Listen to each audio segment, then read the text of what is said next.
شيخ الإسلام ابن تيمية الذي تلميذه ابن القيم سئل السؤال نفسه وأجاب في نصف ورقة. ابن القيم أجاب في كتاب مجلد، وابن تيمية أجاب في نصف ورقة، لكنها مليئة لمن وفق للعمل بها، مليئة جدا. هذه الورقة من اليوم تنطلق إن شاء الله إلى جهات كثيرة يستفيد منها الناس، يكون هناك تعاون في إيصالها ونفع الناس بها، عظيمة جدا. اسمعوا الآن السؤال الذي وجه لابن تيمية وجوابه عليه. سئل شيخ الإسلام رضي الله عنه وأثابه الجنة: ما دواء من تحكم فيه الداء؟ وما الاحتيال في من تسلط عليه الخبال؟ وما العمل في من غلب عليه الكسل؟ وما الطريق إلى التوفيق؟ وما الحيلة في من سطت عليه الحيرة؟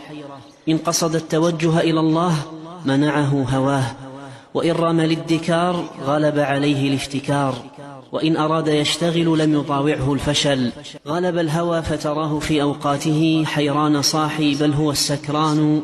إن رام قربا للحبيب تفرقت أسبابه وتواصل الهجران.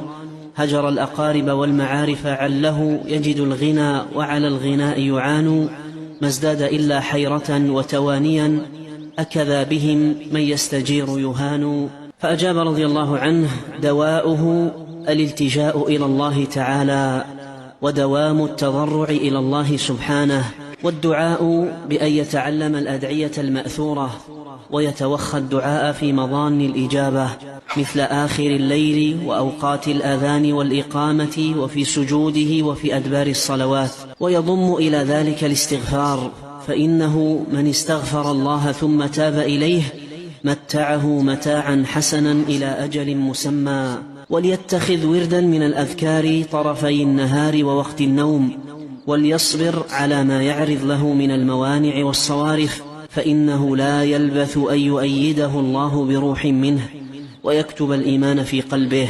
وليحرص على إكمال الفرائض من الصلوات الخمس بباطنه وظاهره، فإنها عمود الدين. ولتكن هجيراه: لا حول ولا قوة إلا بالله العلي العظيم، فإنه بها يحمل الأثقال ويكابد الأهوال وينال رفيع الأحوال. ولا يسأم من الدعاء والطلب، فإن العبد يستجاب له ما لم يعجل، فيقول: قد دعوت فلم يستجب لي. وليعلم أن النصر مع الصبر، وأن الفرج مع الكرب، وأن مع العسر يسرا.